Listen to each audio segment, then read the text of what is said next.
ছোট্ট ছোট্ট বাচ্চাগুলো খাবার না পেয়ে বলছে, আল্লাহ দুনিয়ার মানুষ তো খাবার দিল না, শুনেছি জান্নাতে নাকি তুমি অনেক খাবার রেখেছো, মৃত্যু দাও, জান্নাতে গিয়ে খাবো। সম্মানিত ভাইয়েরা, আরেকটা শিশু অভিযোগ করছে, আল্লাহ শুনলাম দুনিয়াতে 200 কোটি মুসলমান, আমরা না খেয়ে আছি, কেউ তো আসে না, তোমার আদালতে মামলা দিলাম। সম্মানিত ভাইয়েরা, ছোট্ট ছোট্ট বাচ্চাগুলো বাপ মা হারিয়েছে,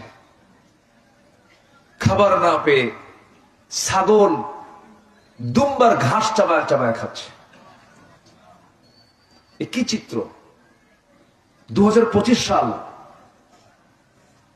তথ্য প্রযুক্তির চরম উৎকর্ষ সাধন হয়েছে যে যুগে আমেরিকার যে কোনো নিউজ 1 সেকেন্ডের মধ্যে পাওয়া যাচ্ছে, সেই প্রযুক্তির দুনিয়াতে আজকে কেমন এক লোমহর্ষক চিত্র চিত্রায়িত হচ্ছে। সম্মানিত ভাইয়েরা, বলুন তো, ফিলিস্তিনের অধিবাসীরাই বৈধ না ইসরায়েল অধিবাসীরা বৈধ?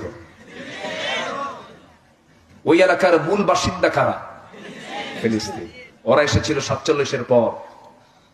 গোটা পৃথিবীতে কোথাও জায়গা হয়নি,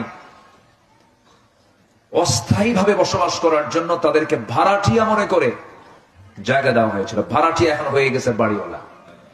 কি হয়ে গেছে? বাড়িওয়ালা। সম্মানিত উপস্থিতি, এই যে মাজলুম শিশু, বৃদ্ধ, এদের যে আর্তনাদ, এদের যে করুণ ফরিয়াদ আমাদের উপরে, আমাদের করণীয় মনে হয় নাই? আসতে বলবেন না, আছে না নাই? কি করণীয় আল্লাহ তাআলা তাও কোরআনে বলে দিয়েছেন।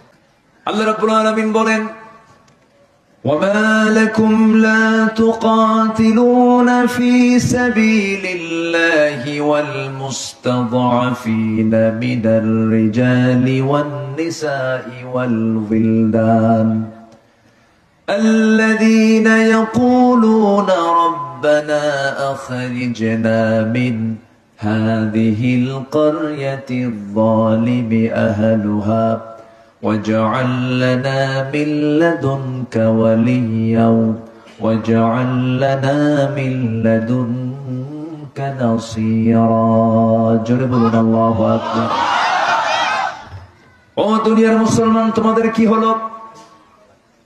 তোমরা ওই সমস্ত অসহায় নর নারী সন্তান, ওই সমস্ত লোকদের পক্ষে তোমরা লড়াই করছো না, সংগ্রাম করছো না, যারা অত্যাচার জুলুমগুলো সহ্য করতে না পেরে বলছে, আল্লাহ এই জনপদ থেকে আমাদেরকে তুমি আল্লাহ বের করে নিয়ে যাও, এই বিপদ থেকে তুমি আল্লাহ আমাদের বাঁচাও, আমাদের জন্য ওলি পাঠাও, তোমার সাহায্য আমরা চাই। আমার বন্ধুগণ, যদি ওই মুসলমানগুলো আদালতে মামলা দেয়, সে আদালত কার আদালত বলেন? সেই জবাব দেওয়ার জন্য আমাদের অবশ্যই প্রস্তুতি নেওয়ার দরকার আছে না নাই? সর্বশেষ যতটুকু আমার ক্ষমতা আছে এতটুকু প্রতিবাদও করার দরকার আছে না নাই? একটা পণ্য আছে পেপসি, নাম শুনছেন? কোকা কোলা, বাটা, কিটক্যাট, লিভার ব্রাদার্স, এই যে পণ্যগুলো আমার দেশে কম চলে না বেশি চলে? কি বেশি চলে না? বেশি চলে। এই যে পণ্যগুলো, এটা কি মুসলমানদের পণ্য না ইহুদি পণ্য? এই পণ্যগুলো দরকার ছিল, এই মার্কেটগুলো দখল করা দরকার ছিল কাদের? দখল করে আছে কারা? আপনি পণ্য বর্জন করতে চাইলে কি পারবেন? এত সস্তা না। সব মার্কেট ওরা দখল করেছে। আর আমরা কি দখল করছি জানেন? ফতুয়া। কি ফতুয়া জানেন? ফরজ নামাজের পরে মোনাজাত হবে কিনা, দল্লিন না জল্লিন, আমি নাচতে না জোরে, নূর না মাটি, 8 রাকাত না 20 রাকাত, 1 রাকাত না 3 রাকাত, নাভিতে না বুকে। এই তো একজন কয় নাভিতে হাত বাঁধা যাবে না, আরেকজন বলে বুকে হাত বাঁধা যাবে না।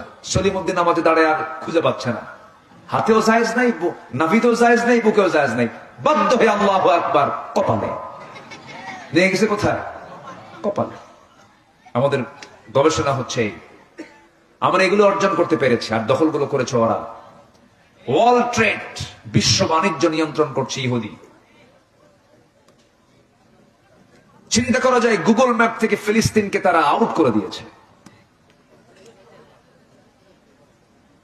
আজকে গোটা পৃথিবীর 1/4 মুসলমান, 800 কোটি মানুষের দুনিয়ায় 200 কোটি মুসলমান, 56টি মুসলিম রাষ্ট্র, 1 নাম্বার সহ 10টি ধনী দেশের তালিকার মধ্যে ম্যাক্সিমাম মুসলমান, সম্পদ বেশি মুসলমানের। এত কিছু হওয়ার পরেও মাত্র 1 কোটি ইহুদির সঙ্গে পারে না। কেন জানেন? এর মূল কারণ হলো সবই আছে, ঈমান নাই। সব আছে কি নাই? কিন্তু কিচ্ছু দরকার নাই, খালি কি দরকার? ঈমান দরকার।